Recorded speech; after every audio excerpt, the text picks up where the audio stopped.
Hey, Tay Roc, what's poppin', you fag? I already beat you in a battle. The next beating your ass. So you're a zip, a cave, gun title down. Never was a zip. Yes, you was. You a liar. Yes, you was. You was my son. Yes, you was. Watch your mouth, man. He better not touch me. That's all I know. Don't touch me. Don't do that. Don't do that. I'm right here. I'm not going nowhere. Y'all niggas not ready. Y'all niggas talking about. Yo, what up, man? It's your boy Chris. You checking in, man. Guntitles versus NWX. I see niggas saying Guntitles the best to ever do it. Look at this right here. You know what I'm saying? Got him in a championship belt. You know what I'm saying? The memes are floating around the internet saying Guntitles best to ever do it. What y'all think? Big T fingers after lunch. Do them greasy. Before the shot, shirt. After the shot, easy. Before the cut, Shumper. After the cut, Beasley. Hey, Kshine losing his composure. So you're a zip, a cave, gun title down. Never was a zip. Yes, you was. You a liar. Yes, you was. You was my son. Yes, you was. Watch your mouth, man. Tay Roc with the disrespect. Fuck these niggas. Fuck these niggas.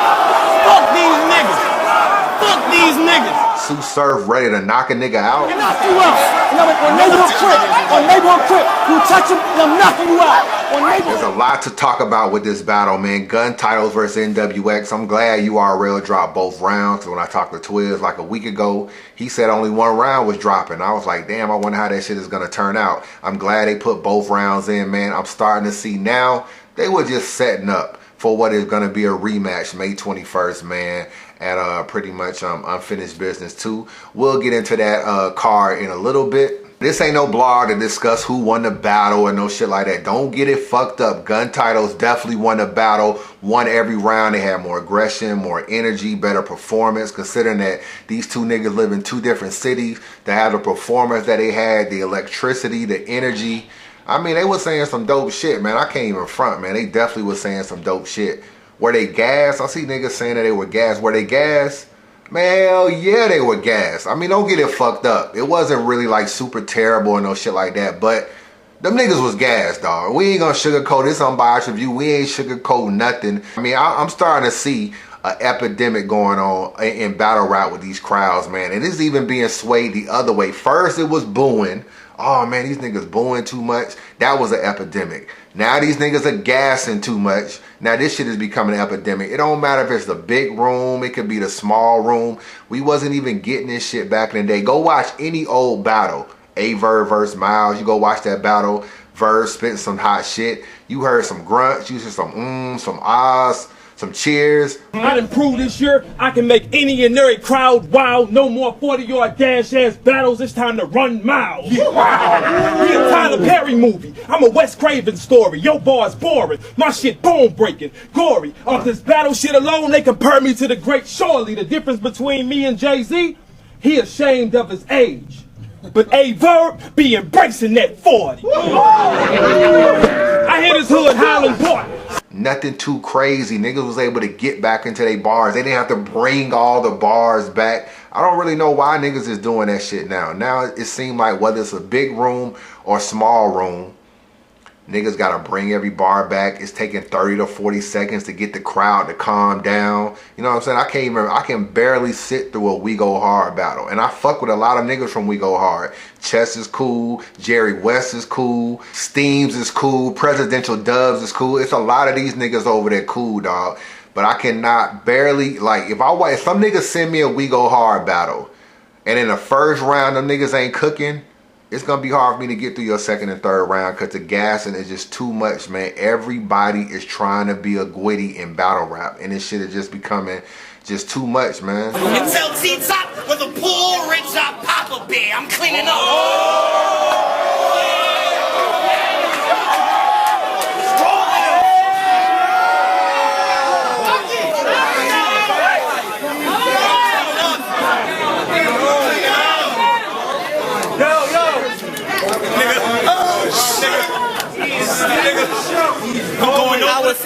I was here. I'm going over the flow.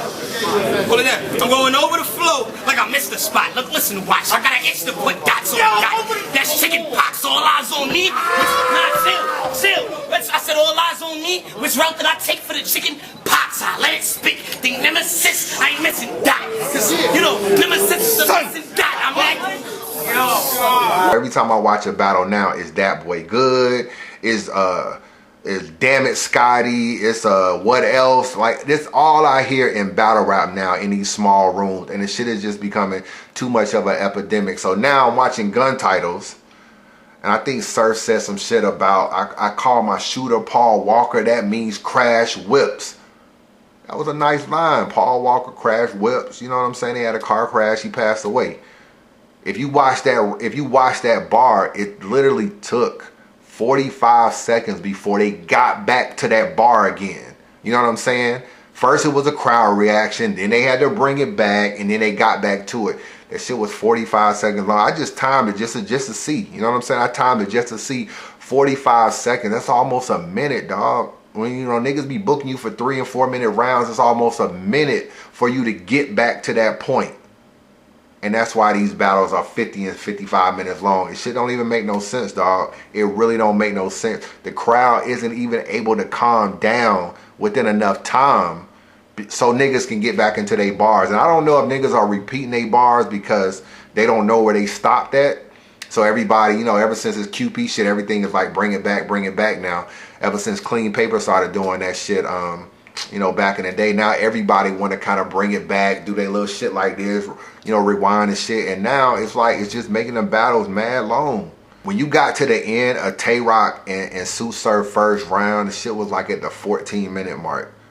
You know what I'm saying? Of just their half of the round, not the entire round, the 14-minute mark of their half of the round. I know there was introductions and shit like that, so it wasn't a 14-minute half, but I'm just saying, that's just shit just way too long. DNA and Kshine. Now them niggas wasn't that bad, man. I'm gonna keep it real with you in the first round. I felt like their energy could have been a lot better in the battle, but I didn't feel like lyrically they bars were pretty good to me. I'm gonna keep it real. I thought it was pretty good. They lost the first round clearly, and you know, obviously the second round is, you know, went to the shit. But I'm about to hurt you, But it hurts to. know that we not the first two. Ever since Joe Buttons put you in a verse suit, You think you universal? put you in Sign of Def Jam, Interscope. or Universal. If I don't get my person, Then we personal. anybody I got a mercy. Let's throw it in reversal. I'm a versal. I was inside I Zach.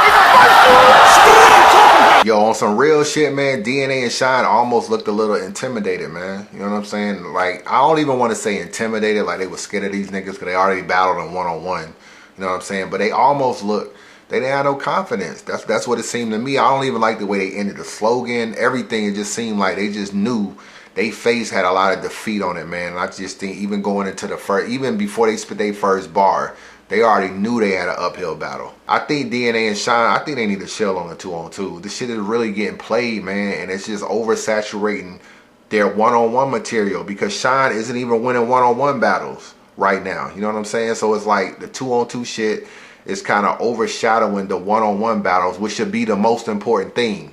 And really, it's like, yo, how many more 2-on-2s do you have? You know what I'm saying? Maybe you can get Clips and Goods. Maybe you can get Calico and Clean Paper. Maybe another A-Verb and Hitman battle. And then it's like, it's a wrap after that. You know what I'm saying? It really is just, it just ain't nothing else out there unless you start forcing battles. So I really hope this shit just really come to an end. Niggas start focusing more on one-on-one battles and trying to give you the best performance. Because I think DNA and Shine, you know what I'm saying? When they first started out, niggas was like, yo, this a great 2-on-2 team. You know what I'm saying? They one of the best to ever do it. As far as the street and the urban, niggas thought DNA and Shine was unbeatable when they battled John and Fireboy. But I think every time there's a 2-on-2 duo, you're able to look at the first duo and figure out a way to beat them. You know what I'm saying? That's why I don't feel like Guntitles or whatever is unbeatable. Them niggas can be beat too. DNA and Shine, they battled Fireboy and John. They went from there, they battled Verb and Hitman, then they battled Bonnie and 40, and then they bounced around and battled a bunch of other 2-on-2s. Each time a new 2-on-2 is formed, it always seems like they're the better 2-on-2. You know what I'm saying? Like first it was Verb and Hitman, and it was like, oh yeah, Verb and Hitman, they unstoppable. Then it was Math and Cortez. Oh, Math and Cortez, they unstoppable. When you form a 2-on-2 and you battling DNA and Kshine, and they've been battling so much, you already know what to expect from them. So it's easy to prepare for what they're going to give you because they already then put the blueprint of how they battle out. DNA and Kshine, they don't know what to expect from the other people. So they don't know what to expect when they battle Hitman and Verb, or when they battle Cortez and Mav, or when they battle Sue Surf or whatever. This rematch, I guarantee, will be a lot closer. You know what I'm saying? I definitely feel like it'll be a lot closer. I don't think DNA and Kshine can beat Guntitles on URL. I just don't. Maybe if they was battling on Don't Flop in a neutral spot, they'll have a better chance. I don't think they're going to be able to fuck with them regardless. They're going to come in heavy underdogs, and niggas going to that's already an uphill battle. I think Guntitles will be too much on URL. It'll take a team like Clips and Goods to beat them. You know what I'm saying? Somebody else with more star power, a little bit more funnier jokes. They may be able to dethrone them, man. But I really wish Kshine and DNA, they just chill on the 2-on-2s and just focus on the 1-on-1 battles. I see a lot of people saying that URL, they feel like some of this shit is set up just so you can sell tickets for the rematch. Yo, I'm gonna be real. I be talking to URL a lot, and sometimes they be acting like they don't be with the controversy. Like, oh, we don't want Mav to punch a nigga, that's why we not booking them, and we don't want Serious Jones, you know, Mav to show up because Serious Jones on the card, and we don't want to book Serious Jones because Mav may be outside. I be hearing all kind of shit. You know what I'm saying? But I realized, dog, these niggas like the controversy, bruh. They really like the controversy. They don't want the battle to stop. They don't want punches to be thrown, sponsors to be lost.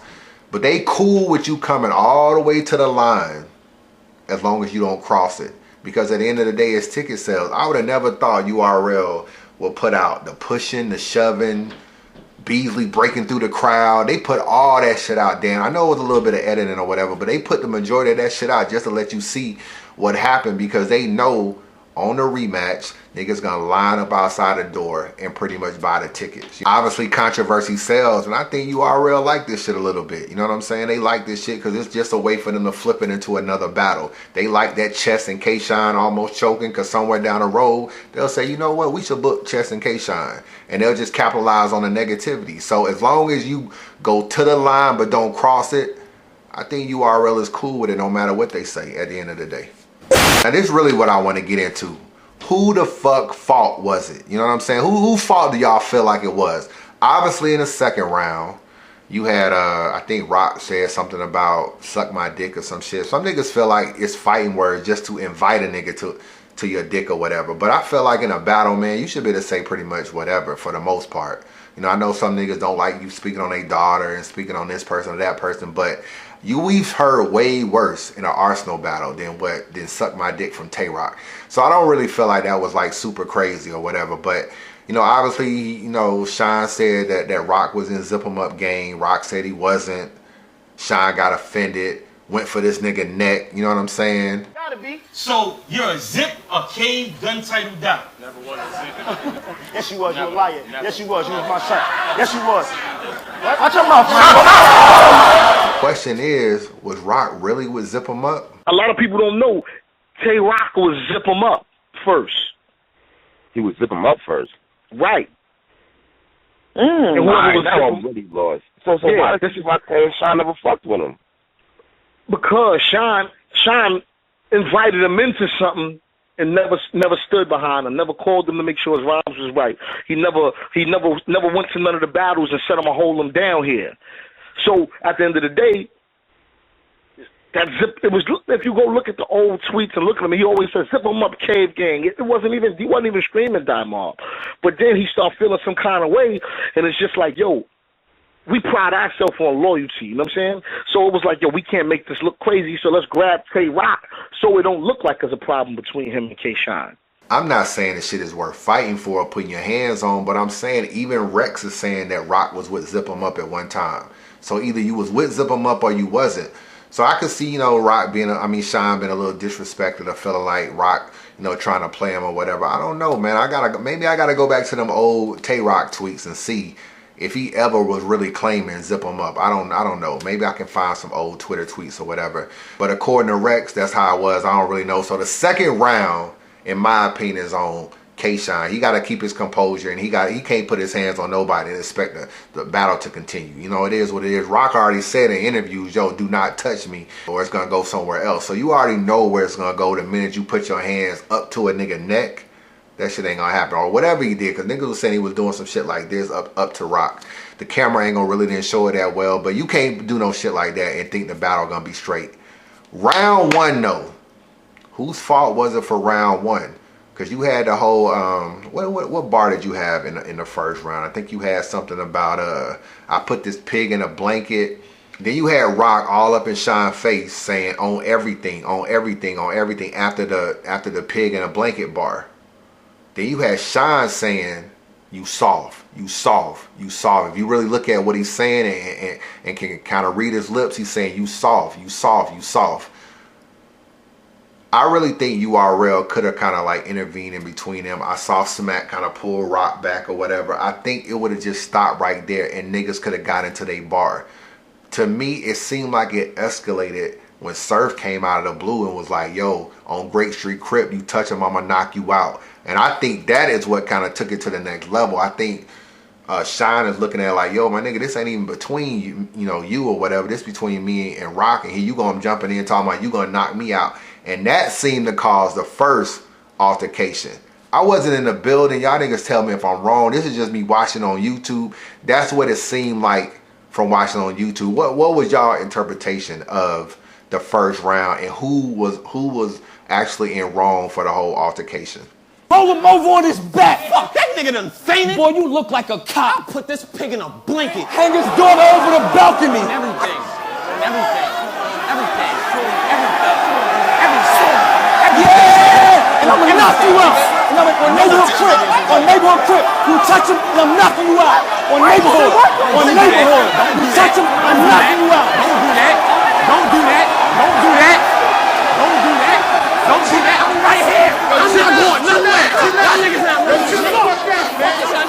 URL is doing another card. It's gonna be Unfinished Business 2. You know what I'm saying? From everything I'm hearing, I think they only got like 4 battles locked in, man. And I would leak the battles, you know what I'm saying? But niggas be getting in their feelings when I leak the battles. But how did he know? How he found out? But obviously you got the Guntitles, and the rematch of that, it will be 3 rounds from everything I'm hearing. And I don't know, man. I think DNA and Shine, they'll put up a better performance, but they not gonna win. I'm gonna keep it real with you. I think it's just too much energy, too much star power from Roc and Shine, man. And the crowd just love them motherfuckers, man. You know what I'm saying? I think it's gonna be too much for DNA and Kshine. I just hope we don't get another altercation. I think Suge is on the card too.